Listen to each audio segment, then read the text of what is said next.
Hi everyone and welcome to this really quick, simple GCSE Geography revision video. Today we're going to be looking at the flood hydrograph.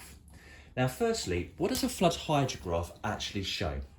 Well, a hydrograph is a graph that plots river discharge after a storm. It shows how discharge rises after a storm, reaches its peak, and then returns to the normal rate of flow. So let's dive straight in and look at our graph. So we've got two axes. This axis is showing the river discharge, and this axis is showing time. Now what you'll find in the corner of the flood hydrograph is a funny looking bar graph, something like that. There we go. And what this graph shows or represents is the rainfall during a particular storm. And this point right here at the very top, that is known as peak rainfall. This is the point when the rainfall was at its heaviest.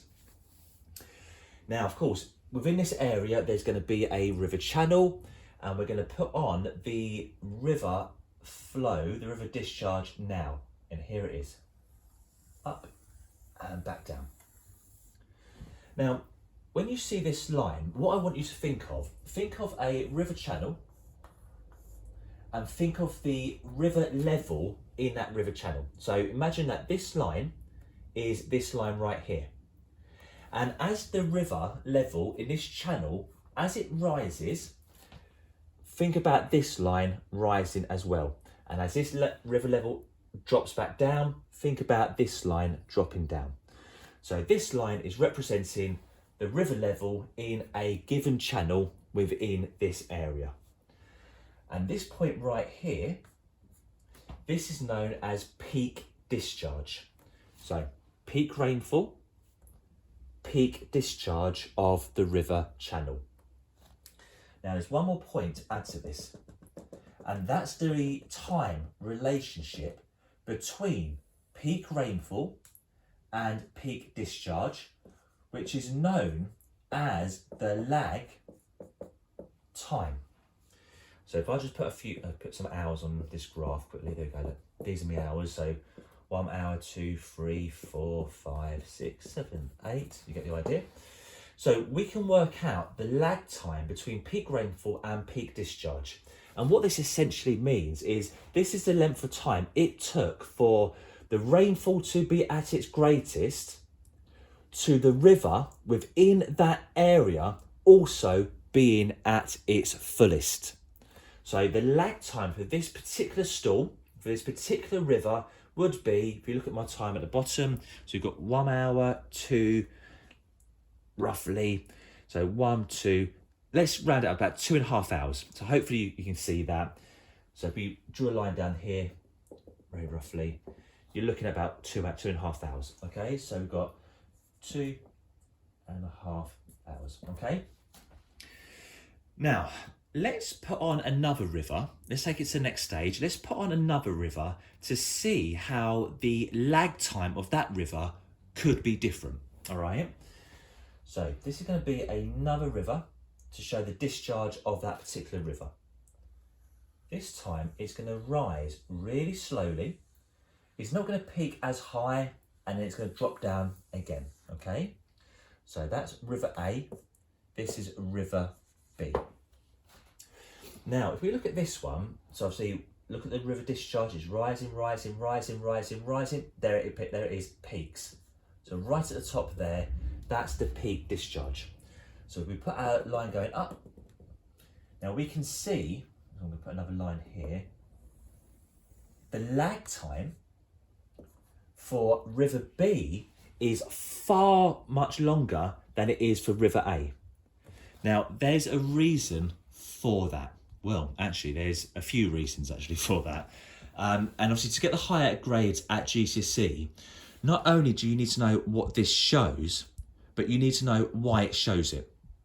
So let's go through the reasons to why the lag time for the two rivers would be very different.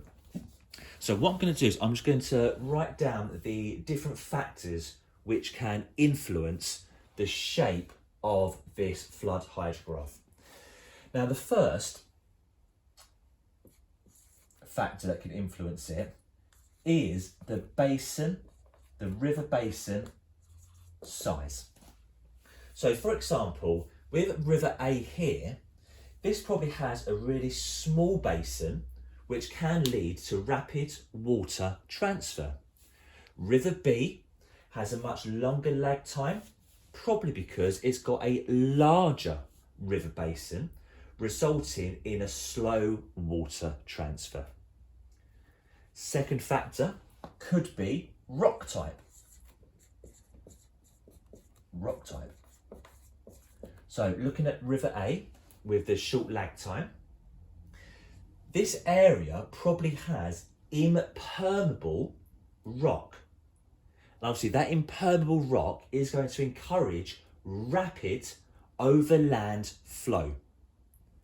Whereas River B is probably flowing through an area of permeable rock. And obviously this permeable rock, that encourages a slow transfer by groundwater flow. The third factor, this is quite a big one actually, factor 3, and that is land use.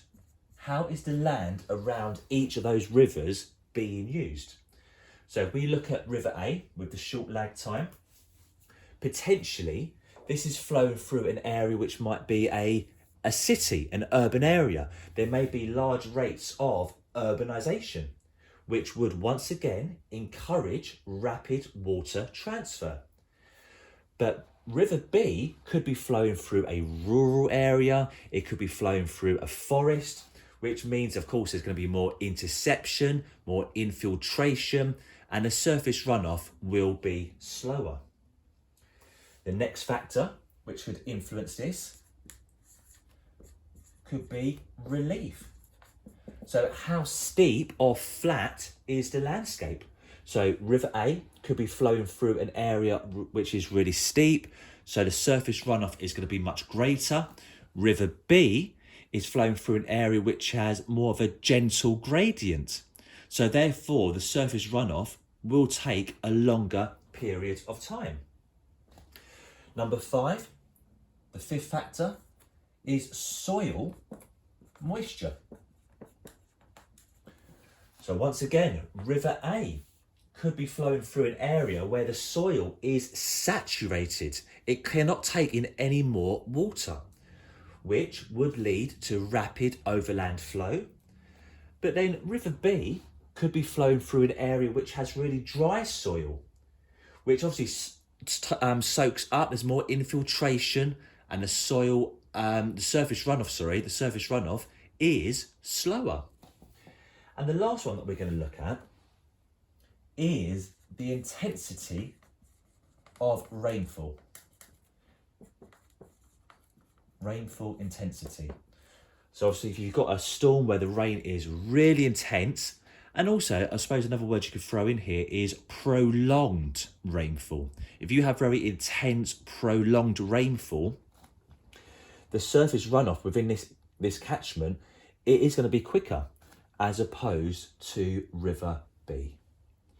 So there's quite a bit there, and we've fitted that in almost 9 minutes. So just to recap this, first things first, a flood hydrograph shows the relationship between peak rainfall and peak discharge. And obviously the discharge is the amount of water in a river channel at a given point of time.